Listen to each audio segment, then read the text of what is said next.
So again, I love to see all my Caribbean people together for us Nice to be able to sunshine. do this. And our special guest has been called, acclaimed, hailed as the father of gourmet ethical raw food cuisine by the Oxford Encyclopedia of Food and Drink in America. He's Panamanian by birth with Afro-Caribbean roots and is known internationally for his work. He is a health and wellness influencer. He is a culinary innovator, and I know he was here in the Cayman Islands for a short time period at the resort Palm Heights, where he was doing his classes and showing people all the wonderful things you can do with raw foods. I mean, I saw the pictures of his pies. Can we just say jealous? But he has also worked with some amazing people, from Deepak Chopra to the late, great Cicely Tyson. His work has been featured in the media internationally in publications such as Essence Magazine, as well as he's been featured on CBS News and the Food Network. He is the founder of the Sunfired Culinary Institute. And right now, again, he is in Panama hosting his raw foods, juice retreats, actually. It's a juice retreat that you're wrapping up this week, right? That's right. That is correct. So ladies and gentlemen, please help me welcome the absolutely fabulous Dr. Aris Latham. Welcome, sir. Wow, wow. Thank you so much. It's so wonderful to be here in the Caribbean, on this side of the Caribbean, the unknown secret paradise of the Caribbean, right here in what we call the lower coast of Panama, Caribe. All right. Now, I see your retreats that you're hosting, and man, we can't wait for these restrictions to ease up, because Oh, yes. I'm seeing the type of retreats that you are hosting on your farm, and it just blows me away. I am so excited about that. But the reason why I wanted to have you on this masterclass is because of a very interesting fact. And it's the fact that you have not had a glass of regular water in over 40 years. Yes. And when I spoke to you about that, because I don't know, you all can put it in the chat if you're one of those people who do your, 8 glasses of water, if you've got your big jug of water on your desk every day. And here is a gentleman who is not getting his water from that source. But you shared with me why you started that journey, and the word you used was revolutionary. It was a revolutionary approach to this. Dr. Aris, what made you start this journey? Well, the journey started, it really appears to have started since birth. Being born in the Panama Canal zone of Jamaican and Beijing ancestry. Yes. On the U.S. territory, in a Latin country. And so that fusion of African, Caribbean, American and Latin, Panamanian, I mean, that's just the personal heritage, of the culture and those types of things. But also in this environment, the fusion of nature, marine life, the aviary life. Panama has the largest bird sighting in any place in the world, 365 birds sighted within a 24-hour period, different species of birds. And of course, the confluence of the Northern Hemisphere and the Southern Hemisphere, where you have just a whole nother bucket of nature, where they've had to bring in people like the Smithsonian institutions to really research the life here. So I was literally born in the canal, in the lake. Understand, my placenta is still at the bottom of the lake. And I was born on a boat. My mother was cruising home, because in some of these places, even from back then, boat taxi is like the life, it's the highway. You know, the sea is our highway. So, you know, being brought up with this type of legacy of being exposed to all the best of the tropics, you know, when it comes to food, you know, fresh food, you know, being in the rainforest and, you know, after the rain, you know, just sliding on a carpet of oranges or mangoes in the yard, you know, and playing marbles with little berries, you know, blackberries, wild blackberries, and this type of stuff. So, you know, I grew up in a child's playground, a child's paradise, but it wasn't about, you know, manufactured, you know, games.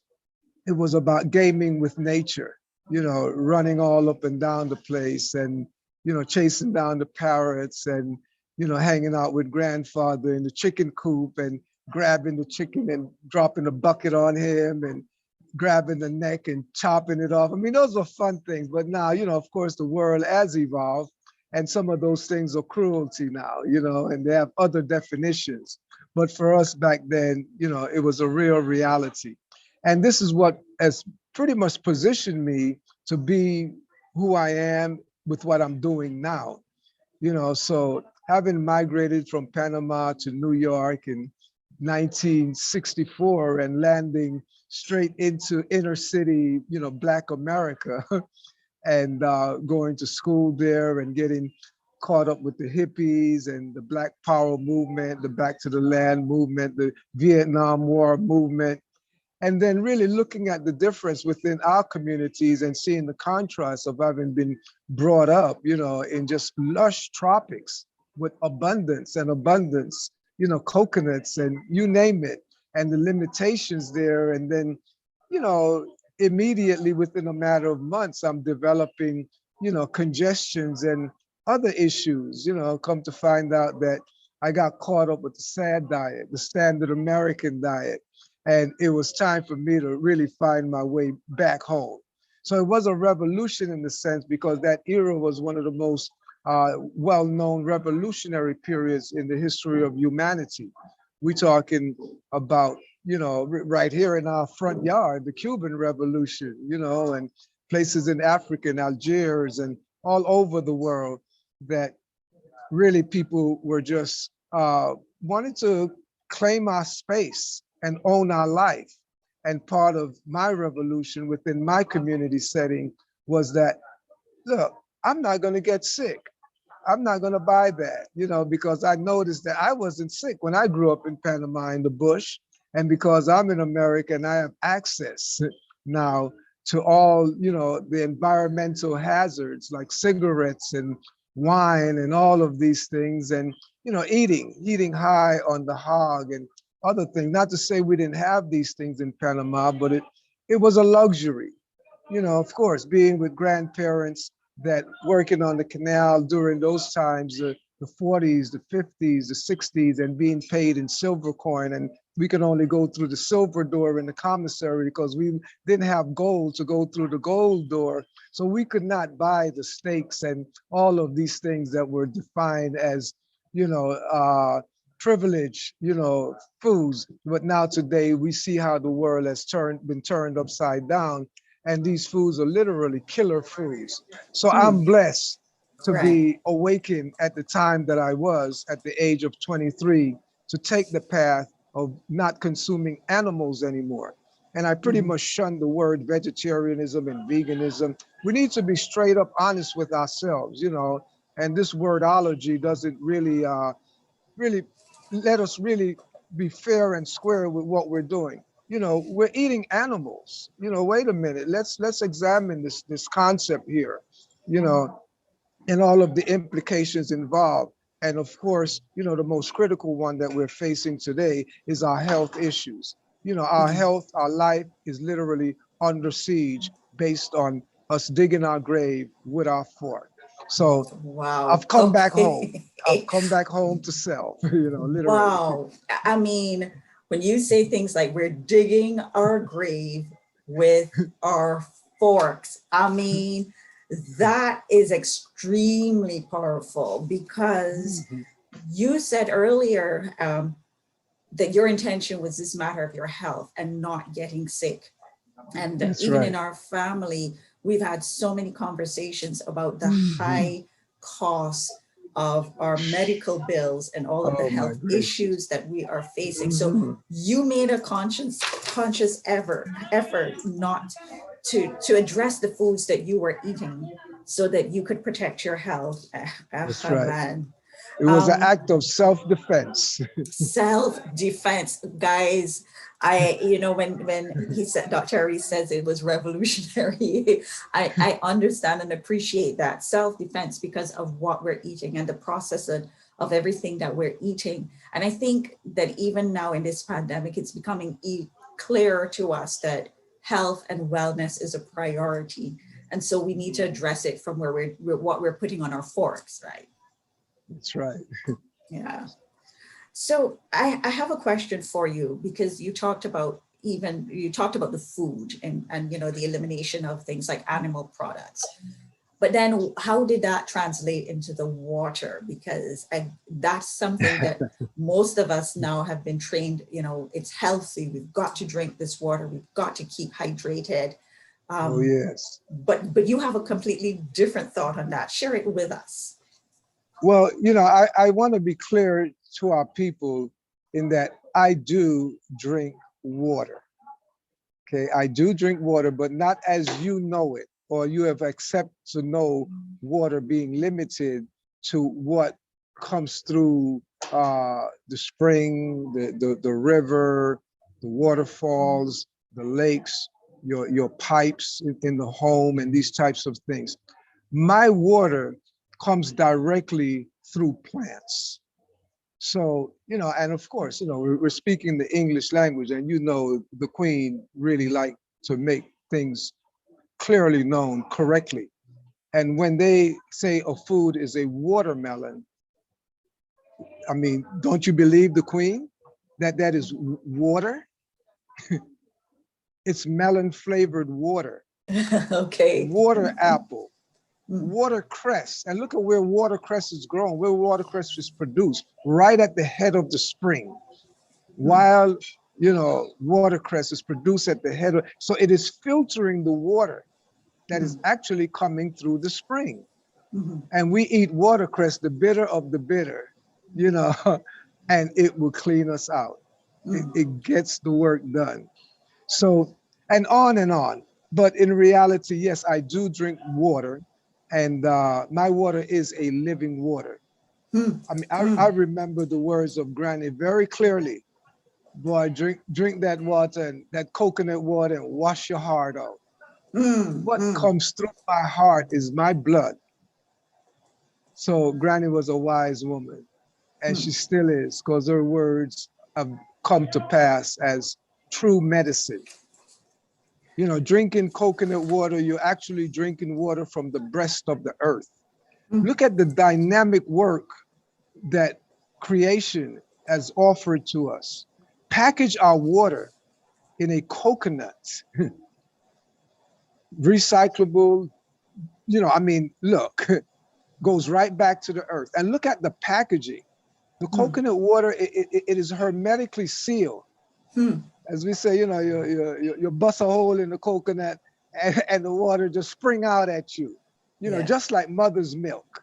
Yes. When mother's milk is ready, it just comes right out, and it has a similar characteristic because coconut water would spoil. Coconut Mhm, water would spoil at room temperature. It goes rancid within hours of coming out of the breast of the earth, this mhm, coconut. It has more electrolytes than any other food on the planet in its natural state. And when we're mhm, talking about electrolytes, we're talking about catalysts, we're talking about an electrical force that really just radiates our vibration, you mm, know. So we are electric beings, mm. according to the words of our great sage, Dr. Sebi. Electric foods is the way to go. Mm. So I mean, what better way to do the electric boogie, the electric slide, than having been tickled by coconut water. It's a living water. It comes in the body like needles and pins. It activates, our energy sources. And of course, it releases waste. It stimulates bowel movement. And absolutely, it hydrates. To me, it's the original sports drink. And that's what electrolytes is all about. It's energy, it's fuel for generating energy instantly. Right. And you see the abundance of coconut water that is produced all over the Caribbean.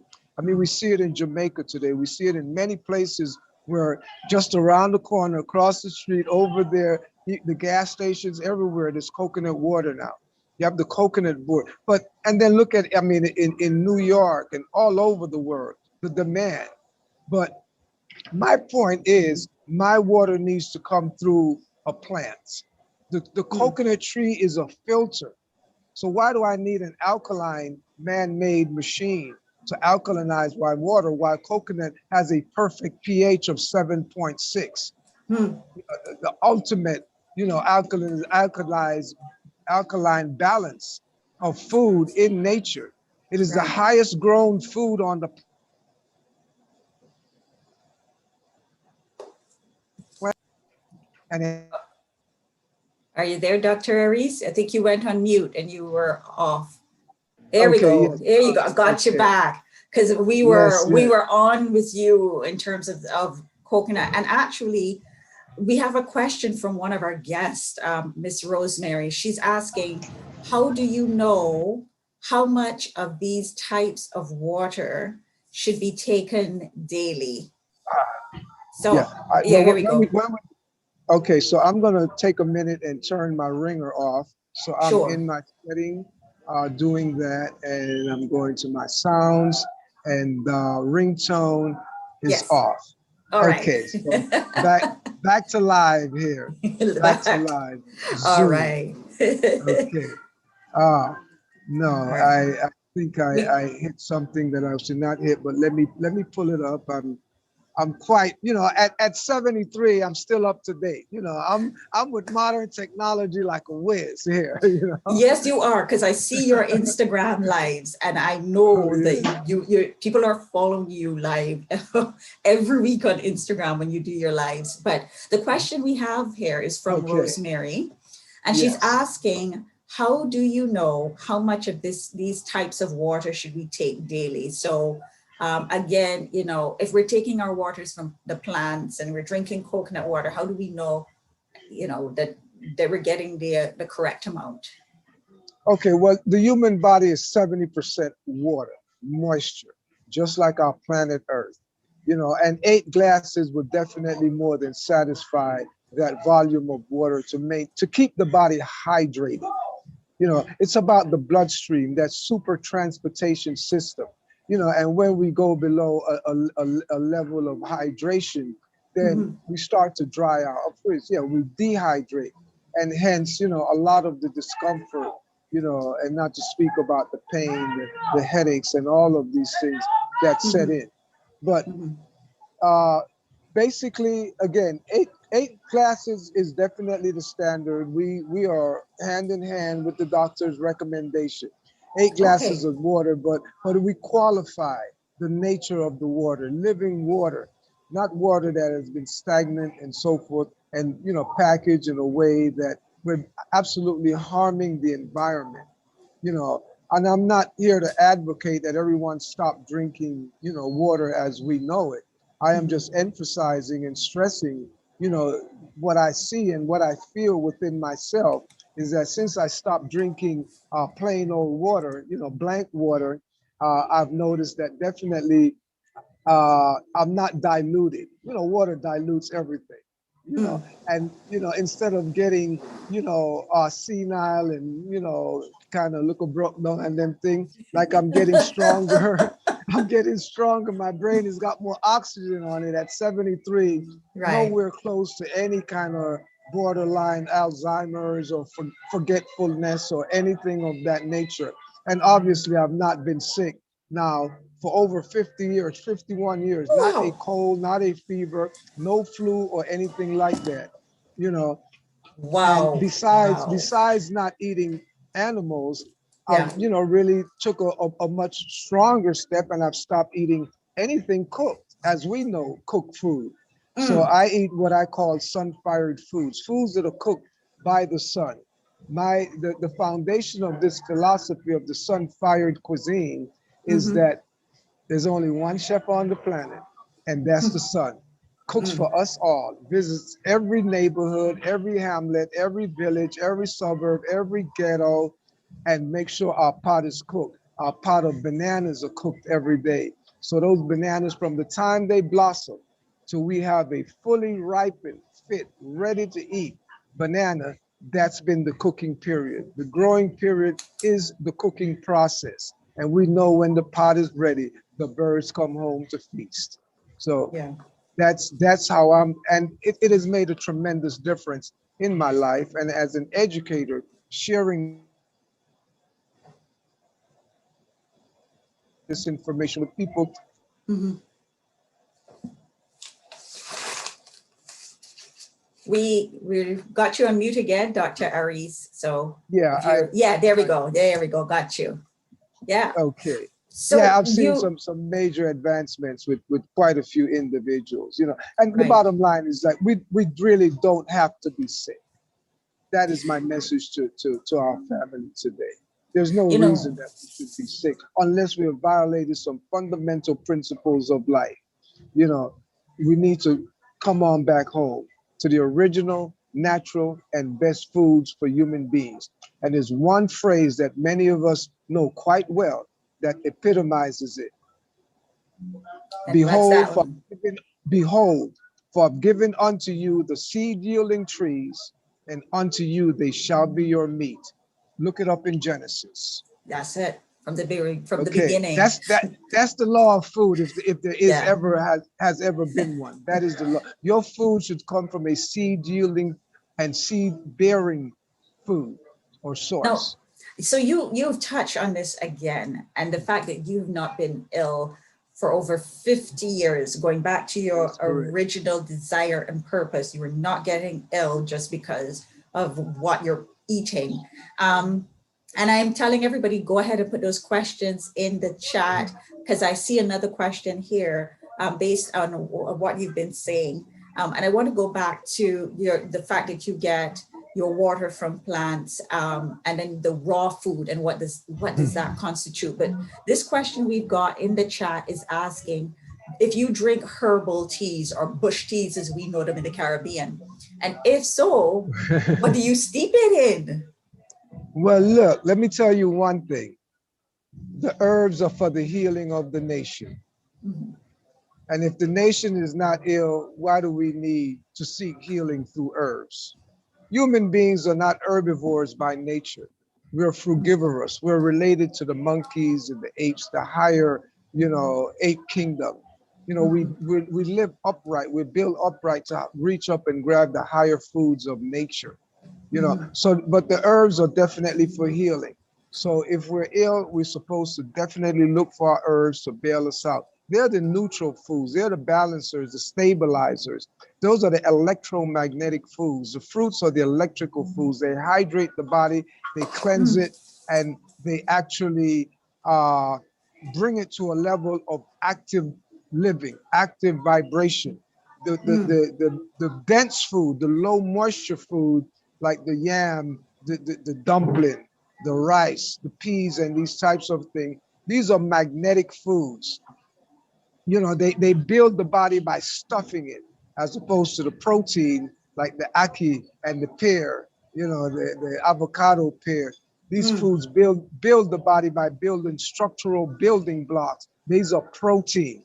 But Right. so, I think we have gone a little too far into the starch end of life, and so we get a lot of calcification, a lot of dehydration, and things, a lot of stiffness that is taking place. The arthritis, the diabetes, a lot of these things are directly correlated to our consumption of a high starch diet. So Mm. we need to really assess these things. Modern medical, research has shown, obviously, starch are a complex carbohydrate, which is, a complicated source of nutrients that needs to be made simple. into a simple sugar, which is actually our fruits. They're simple sugar. So we know anything that is complex is complicated. And those complicated foods in our life, the starchy foods, which are basically the grains, the beans, or what we know as the legumes, and the roots, particularly the deep roots, the cassava. I mean, look, yucca has not one drip of water in it. It is pure starch. And when we take that yucca and we make yucca pone, or we fry it, or do all these things with it, and it dries out in our system, it makes us starch stiff. You know, when we eat those yams, those tropical yams, you know, there's one that you know, I mean, I grew up with Dick Gregory. Dick Gregory is my mentor. You know, the fat man that was over 300 pounds that knocked down to 100 pounds by just eating fruits and vegetables during the 70s, you know, during those revolutionary times. And to see where we have gone, you know, or someone like him that has come from eating a lot of starch and knocked down and became one of the most interesting activists. And he was, you know, really my first raw food mentor, you know, bless his soul, our ancestors, you know, he has taught us quite a bit, you know. So to be able to be on this level and see the difference between eating things like what we may call the Negro Yam. And when we eat that Negro Yam, yes, our knee does grow because it gets stiff. And even granted was so I feel the rain coming, you know, the knee getting stiff. Oh the knee dear. is growing. Okay. So I don't know. Maybe that's all that them decide to call it Negro Yam, because it makes your knee grow, it swell up. You know, you hitting hard at us Caribbean people, you know, Dr. Aris, because we love the cassava, we love the sweet potato, we love all of these things. You know, What a love affair. We They don't grew love up us on the back. starch. They don't love us back. A cataract is a direct result of a high starch eating diet. Oh, Cataract, okay. the eye cataract, that white ring around the iris of your eyes, that is dried out cassava and rice and dumpling and hard dough bread. Yes, we got to bring it back home, Jesus. Yeah. You know, Yeah. let them go back to Genesis and review Yeah. that statement. You know, but anyway, I'm hitting hard because these I are love that hard you're hitting times. hard, because you know These what, are I can hard tell you, times. but you know what, a lot of people are listening, and there are people who are opening up to change and doing things differently, because a lot of us are fighting things with our health, you know, right. as we get younger.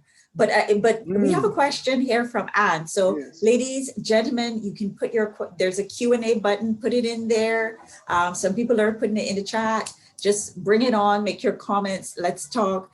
But Anne was asking, because your grandmothers gave some advice and about having a hot cup of tea to break the fast of the night.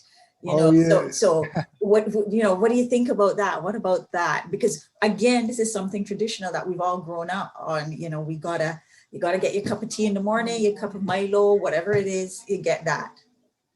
Yeah, well, those are wise, you know, advice. You know, there are many things that we do based on our tradition that has been helpful to us and has helped to balance, you know, some of the things that we have done that kind of throw us out of rhythm, out of sync, you know. But you know, what I share, I have a profound science that I've analyzed that pretty much validates what I put forward, because you know, as a food scientist, and I'm a food scientist by acclamation. You know, I have an honorary PhD in food science for having developed the Sunfired cuisine. You know, and been also acclaimed by the Oxford Encyclopedia, as you mentioned earlier, for what I've done to actually develop single-handedly a complete cuisine that is today is quite appropriate for where we are with what's going on. But yes, that hot cup of tea does help. You know, it does shift, you know, the flow of our bloodstream, you know, from moving it from to certain directions where the body needs more oxygen, where the body needs to move toxins out, you know, so that herb, you know, that Cersei tea, that bush tea, you know, and even the simple castor oil and things like this nature, the little basic senna leaf tea, you know, they've made tremendous difference in ourselves, you know. and even for myself as well. But since I've not been ill, I've not had in recent times a desire to have any herbal tea. And yes, I don't drink hot stuff. The human body realistically need to intake foods as close to body temperature as possible. Mm, If the food is too hot, it does not get past our windpipe. We have to mhm, cool it down instantly. And to cool down a hot cup of tea instantly, that requires the body to generate a lot of digestive enzyme or a lot of enzymatic activities. Enzymes are catalysts that the right. human body produces to carry out all of our functions in life. You know, Mhm, the most obvious one that we know about are the metabolic enzymes. And all of our functions in the body, all of our organ functions and everything require the constant production of specific metabolic enzymes for us to keep our life going. You know, mm, so we are enzymatic beings, we're enzymatic creatures. So yeah. when you actually say drink a hot cup of tea, or a frozen bucket of ice cream, your body has to bring that to body temperature immediately.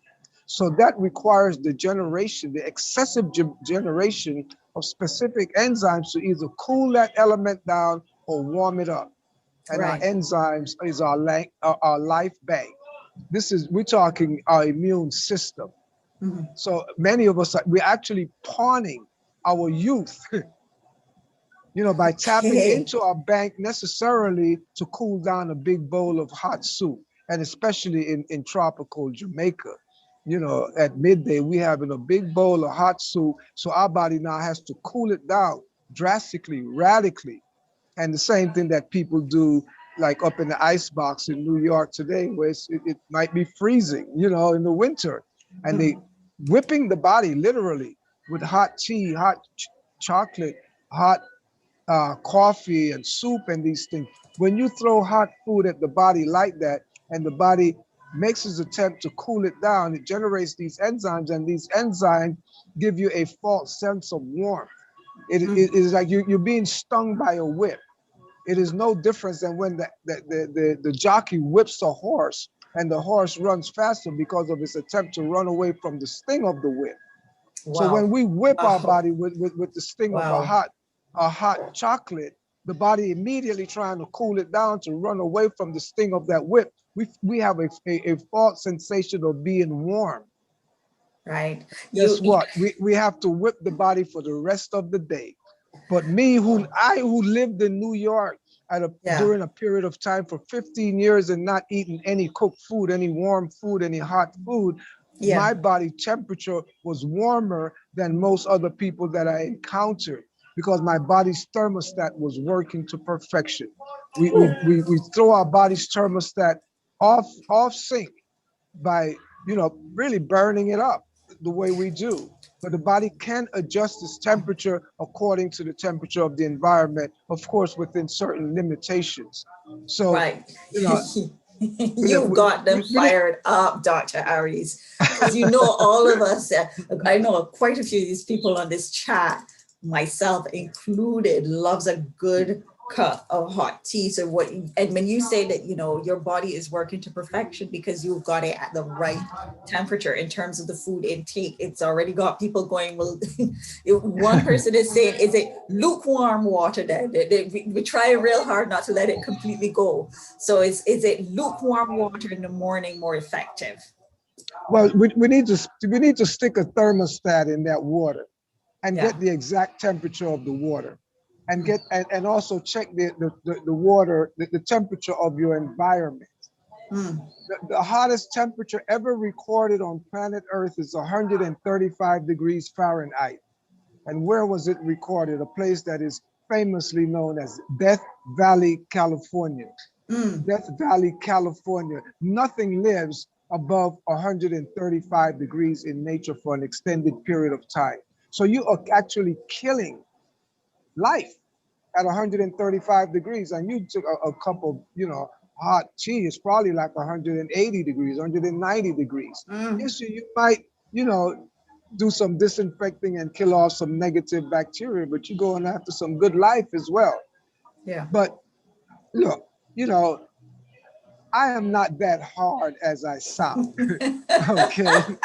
But I need to emphasize the Okay. point that we just do certain things that are not necessary. Right. And Understood. we go beyond the limit of toleration that the body can really comfortably manage. So Yeah. realistically, I'm not trying to have everyone stop eating cooked food and stop drinking warm water and things of that nature, Mhm. but I want to awake your consciousness to the fact that, some of these things are not totally necessary, but they're helpful under the Mhm. circumstances of which our body has pretty much fell out of harmony with health, with its own integrity. Right. So, 20% raw food is nice, So try to eat at Okay. least 20% raw food. So when you have that hamburger, please, that lettuce, tomato, onion, pickle, they're there for a reason to give you digestive enzyme to help digest the bread and the meat. So maybe you might want to ask the burger man to double up on the fixings for you. Okay, okay. So see, people, we can start small. We can start so small. And I like that. You said 20% if we start there in terms of raw food. And that was a helpful example. When you go in and get your burger, you make sure that you double up on the lettuce, tomato, the onions, etc. Now, we have some more questions for you. Dr. Reese, what does your typical meal look like then? So in a day, what is your Wow. typical your meals look like in a day? Well, I've gone through so many levels of evolution in terms of what I eat, over, I'm 73 now, Mm-hmm. and starting off initially of just shunning animal-based products, and then gradually after a period of 6 years, not eating any cooked food, I've pretty much moved on to certain levels, and I've gone Mm-hmm. through many different, frequencies. But what I consume today, it pretty much mirrors, the USDA, uh, or the USFDA, Food and Agricultural, or whatever it is. But anyway, is that food chart that Mm, Michelle Obama developed and got rid of the pyramid. It's mm. called the MyPlate, you know, chart. So My plate. Okay. on that plate, they recommend 50% fruits and vegetables, fresh fruits and vegetables, market food, not supermarket food, because the supermarket food is mostly all processed. So you want fresh fruits and vegetables like we used to in the Caribbean, Mm-hmm. going to the market, on Saturday, and getting your fresh fruits and vegetables, 50% Right. of that. Then the other 50%, they recommend protein and grains. And this is a far cry from the tradition that they had before of the food pyramid, which was heavily skewed towards animal protein, dairy, and a lot of processed starch, the breads and all of these things, and of course, milk and so forth and so on. So, protein, they're not giving you an option that your protein could be plant protein. So they don't specify meat anymore. Okay. And when it comes to the starch, they have actually zoned in on one of the most valuable starch, the grains.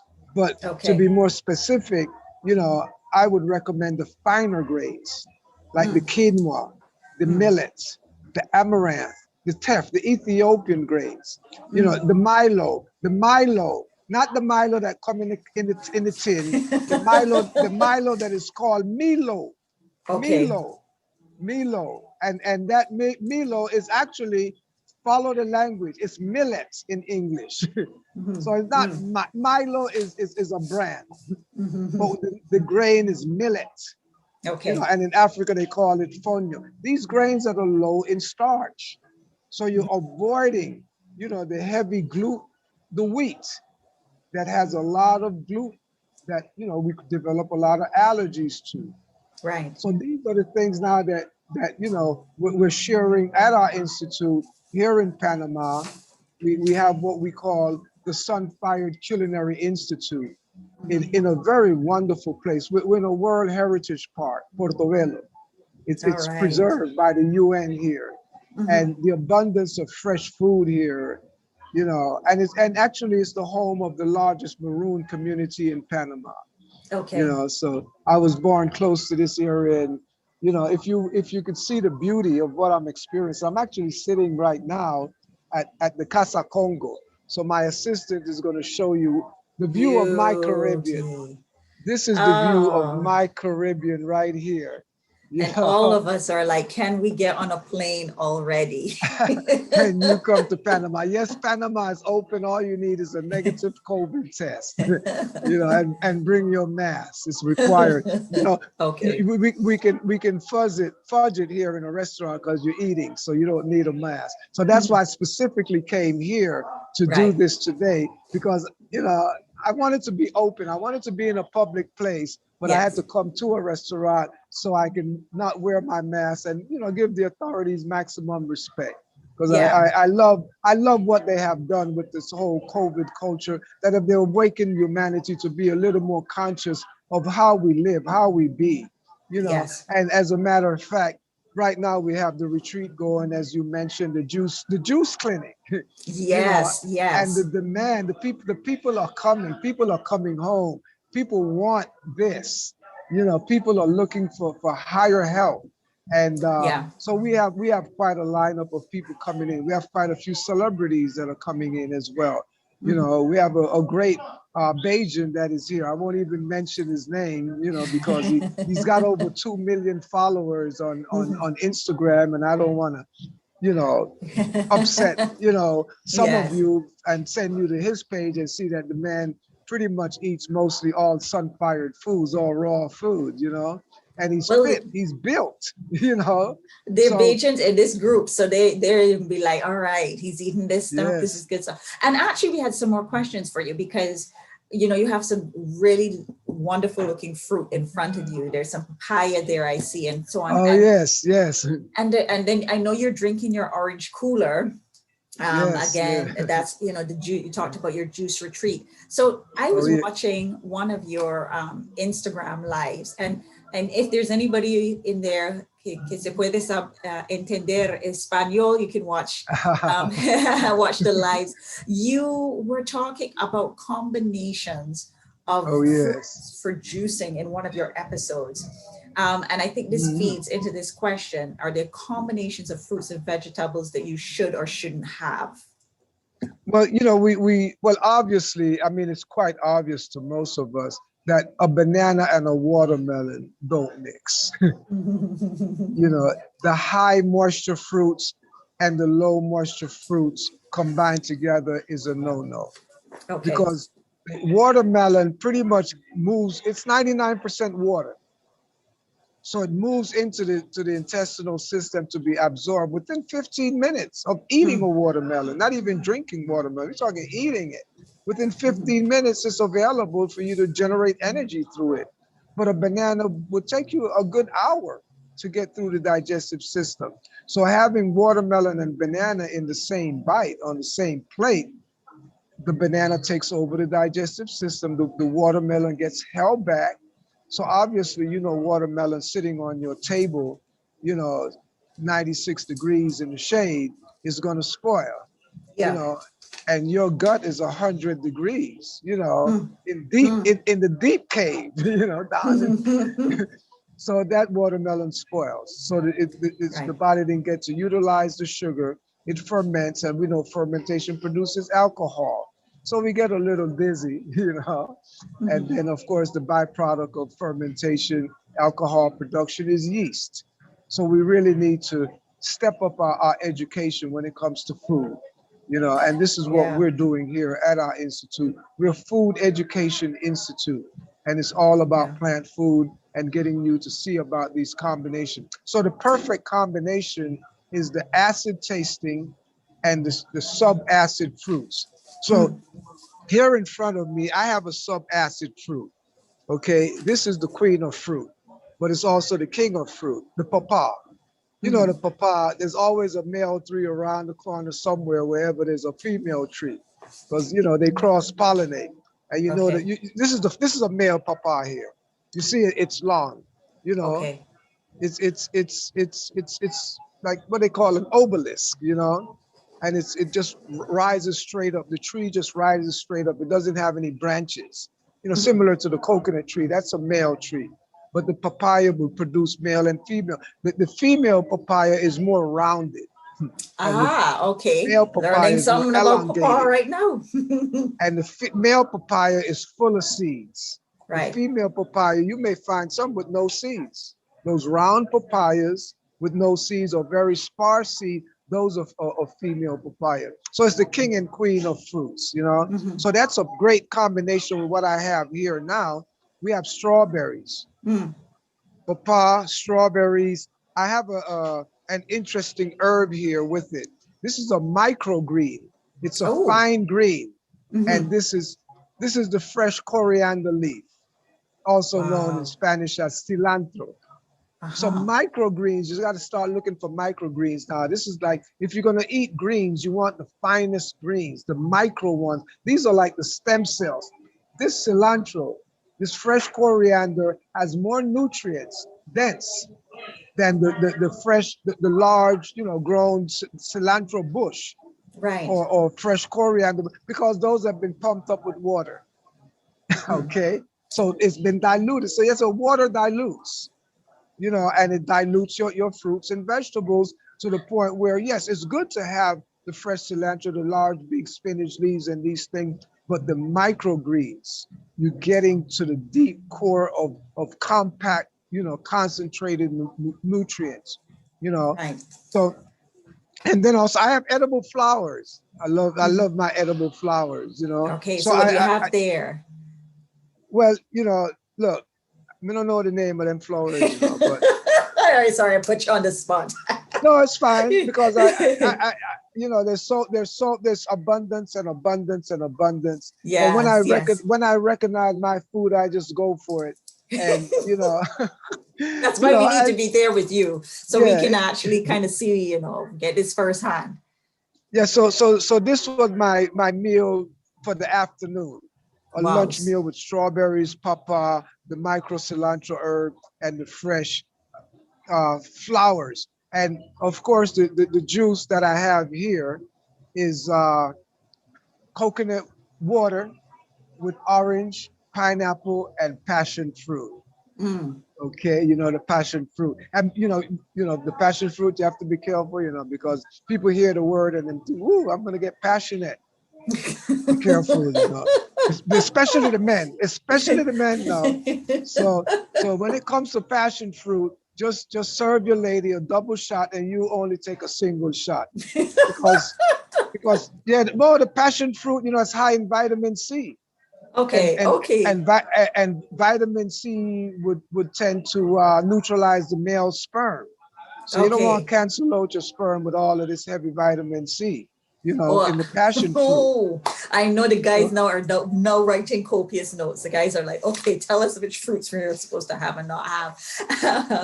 But so that is your meal right there. So you've got your papaya, your strawberries. Yeah. I want to say to the folk in the Cayman Islands, there is actually a company that does microgreens here.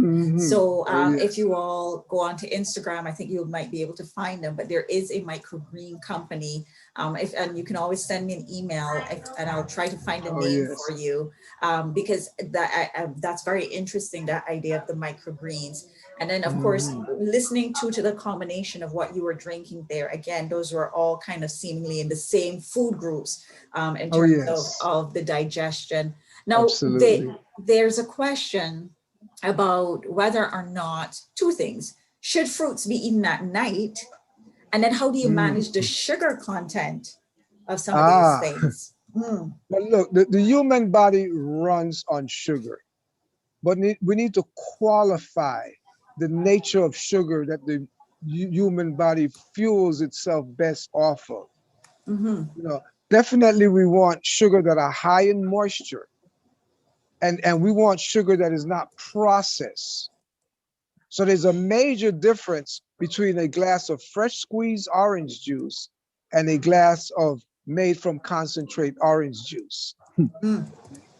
Because the fresh orange juice, when it digests, it secretes alkalinity, it's alkaline. Okay. Processed cooked orange juice secretes acid. So any processed food actually that you consume, be mindful that in the processing of foods, they become drugs, and you can become addicted to these drugs. So any processed food, period, is a drug. Look at the difference between a coca leaf and cocaine, the process that it has undergone. Look at the difference between uh, kelp or kombu. Kombu is a seaweed. And when you process that seaweed and refine it to a level that you end up with MSG, MSG is made from a sea plant. It's a seaweed, and Right. MSG is very carcinogenic. Yeah. So it's the process that turns these foods, basically, it just really blows their cover, and then it no longer are food. They're drugs, and we have to be Right. careful and stop drugging ourselves, thinking that we're packing in nutrients. But there's a long science behind all that I do. Yeah. And I do have a book coming out called Sunfired, the Soul of Food. And it Sunfire, the breaks soul of food. the Okay. soul of food. It breaks down my science. And you would find this book coming soon. It's not available yet, but you would come through my website, sunfired.com, SUNFIRED. And we have a poster that explains the electromagnetic energies of our food. That's coming soon. But we're so Yeah. busy here educating people in person that we actually encourage you. It's best to just take a trip. We have 2-day programs, so you can pop into Panama for the weekend. You know, Coming up Yes. May Yeah. May 1st, we have that weekend, and May 8th, we have that weekend that you can come and you can do a quick 1-day juice clinic, and then a 1-day fun food and yoga retreat. Okay. 2 days. I'm gonna tell 2 you, days. we give you a quick tune up in 2 days. No matter what you've been eating, we're here for everyone. So we So have, so Dr. Aris, and not to cross you, but we are almost out of time. It's amazing. We do these yes, classes for an hour, and we sit and we talk and we're learning so much, and we don't want to go. I have 2 more questions for you. okay, And then just a reminder for everybody, sunfire.com. If you go on the website, that's where you can find more information on what Dr. Aris is doing, and also get details on his book coming up. The first question I have is, somebody wrote the microgreen company in Cayman is called Orkin Micros, and you can find them at Foster's, Cayman okay. Bay. Whoever shared that, thank Oh you so yes. much. So the question I have for you, and then I'm going to ask our tech team, Sean, if he can unmute Georgianne. I see her hand is raised, Georgianne Morgan, but the question I have is from Anne. Is your way of eating a healthy way for obese people to get to their target weight? I would say so, for sure. Okay. And this is from someone who is not a medical doctor, but a food scientist. This type of food, the way that I eat, it does not build in a house that's obstructed. So it first cleans the house. That's the order of business. So you are going to lose waste. So this is the best way, or a very good, brilliant way of eating your weight away.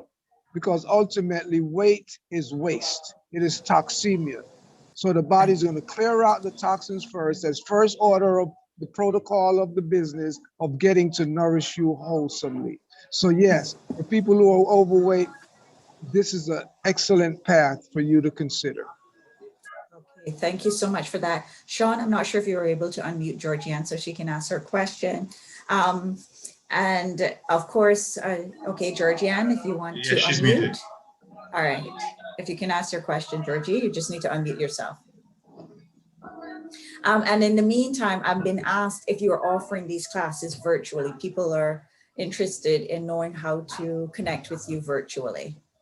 Well, virtually, for now, I just have an online course that you can sign up for, but it's all videotape. But Okay. I'm in the process of organizing the Dr. Aris coaching. So we have a few months, we're putting the whole package together. So around July, it will be Okay. launched. So we're going to do coaching online and have, online webinars and so forth to really bring it to your home for you and make it comfortable and convenient for you to access our information and not have to get bogged down with the hassles of traveling today. Okay, so then I would say, Dr. Aris, if you can, if you know your folk at the institute can send that detail to me, I'm happy to Yes. send that out to all of our subscribers as we get ready to wrap up. One last question I'm going to have, and then we're going to wrap up. It's 5:59, and I won't keep.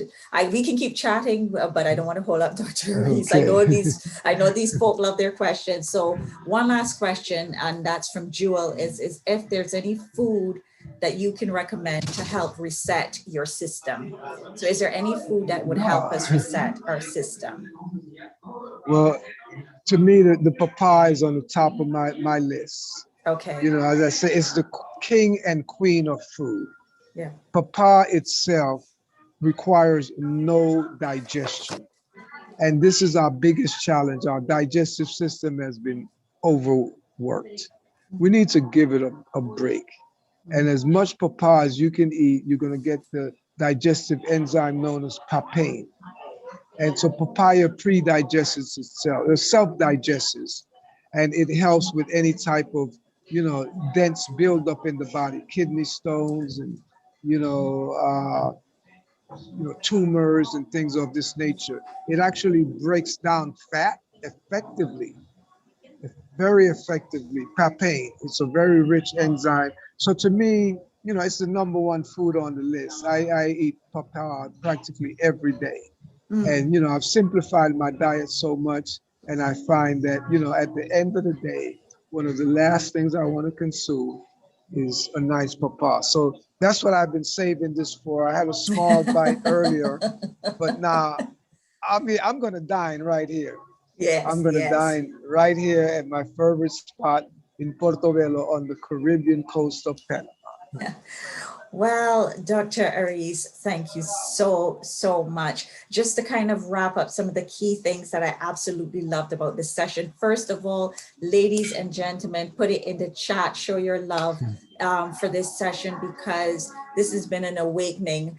You said from the beginning, it would be revolutionary to think of the way we look at what we eat and the fact that we are perhaps digging our graves with our forks. So how do we address what we're eating, address our health? Because some of us know we all have our various health concerns, but appreciate the fact that you talked about the water and getting water that comes from through plants, and of course with keen focus on coconut water and how important that is, living water, as you said to us. The fact that we can use our herbs and bush teas, but that's usually addressing, when there's an ailment in the body.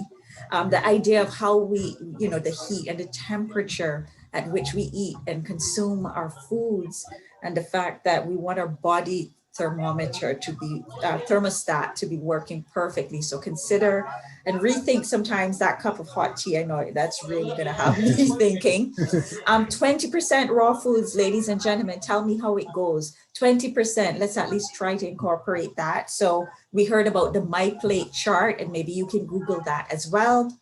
50% fresh fruits and veggies, and 50% proteins and grains. And we heard the finer grains like quinoa and millet. So look at the finer grains, and then plant proteins for your plate. And then finally, pay attention to the combinations of fruits that you may be mixing. I know a lot of us like to throw banana into everything that we're mixing because it adds the sweetness. But remember, high moisture foods versus low moisture foods, and also, groupings. So the acid and subacid groups. So I know I've been taking copious notes. I'm sure that you all have been doing that as well. We will have this recording available in a few weeks once we finish the video editing. So you can watch this again and digest what you have heard. I am eternally grateful that we were able to have this chat. I'm so happy to be able to finally have this masterclass with you. And you know, a lot of people are saying thank you right now. They've really enjoyed this in terms of being healthy, learning there's a male and female papaya. Fascinating discussion. They're considering their flight to Panama. So, so again, you know, send me that information whenever you have those things out, Yes, and I will certainly. disseminate it. But remember, guys, you can also catch him on his Instagram, and also keep up to date on sunfired.com, sunfired.com. Dr. Aris, it has been phenomenal. Thank you so much for being here. Ladies and gentlemen, it's a wrap for this evening, but we have May 10th. He was known as Whispering Death, but the fabulous cricketer, West Indies cricketer Michael Holding is going to be joining us on a masterclass, and we are going to be talking on the discussion, the bank or cricket, and how the choices we make to follow our passion, where that can lead us. So you don't want to miss Michael Holding in May. You'll get more details on the subscription. So thank you all. And once again, thank you, Dr. Aris. This has been absolutely phenomenal. You're welcome, and thanks for having me. I truly enjoyed sharing with the family. Thank you.